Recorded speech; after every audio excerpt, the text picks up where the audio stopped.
Buenas, ¿cómo estáis? Me paso hoy por aquí para contaros un poco mi historia o de cómo llegué a querer hacer esta fusión de la ciencia y la danza. La primera vez que yo tuve la oportunidad de leer o de informarme sobre esta mezcla fue alrededor del año 2007-2008 más o menos, en cuarto de carrera, cuarto de biología. Yo estaba terminando ya biología y tenía una asignatura que se llamaba neurobiología comparada, y nuestra profesora nos pidió que bueno, que le gustaría que hiciéramos una presentación o buscar información o artículos sobre algo que para nosotros fuera importante en ese momento, o fuera un hobby, una pasión, algo que nos inspirara. Total, que yo por aquel momento estaba también haciendo mi carrera de flamenco y dije, bueno, pues voy a ver qué encuentro sobre la neurociencia y el flamenco. En aquel momento, justo de neurociencia y flamenco, no encontré nada así como tan específico, pero sí que es verdad que encontré información sobre el funcionamiento del cerebro de los bailarines, por ejemplo.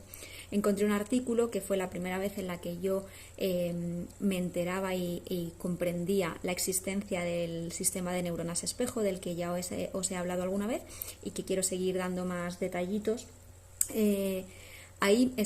comprendí el funcionamiento de un cerebro danzante, digamos, de cómo percibimos de manera diferente cuando bailamos o cuando vemos bailar, y cuáles son las diferencias a lo mejor con una persona que sí que tiene experiencia en varias disciplinas o en distintos tipos de baile, y una persona que nunca se ha enfrentado, que nunca ha sido expuesta, digamos, a la danza. Era un artículo en el que explicaba,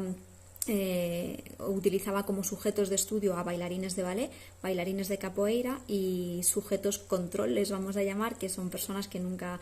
habían bailado antes o que no tenían experiencia suficiente, y bueno, pues contaban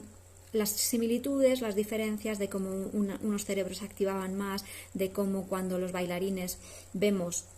un espectáculo, pues se nos activan ciertas áreas en el cerebro que son las mismas que cuando nosotros bailamos. Bueno, era bastante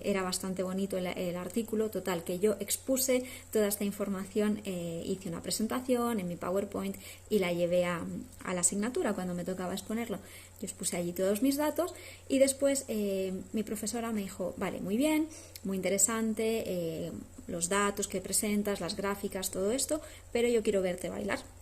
Entonces, después de hacer mi exposición, yo en aquel momento en mis clases de flamenco estaba estudiando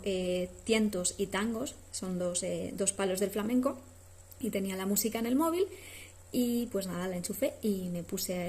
enchufé ahí a los altavoces y me puse a hacer una improvisación en mi clase de neurobiología delante de todos mis compañeros, delante de todas mis compañeras, en la tarima de la Universidad Complutense de Madrid. Así que ahí fue la primera vez que verdaderamente hice una fusión total de la neurociencia y la danza, y es verdad que desde entonces, bueno, un poco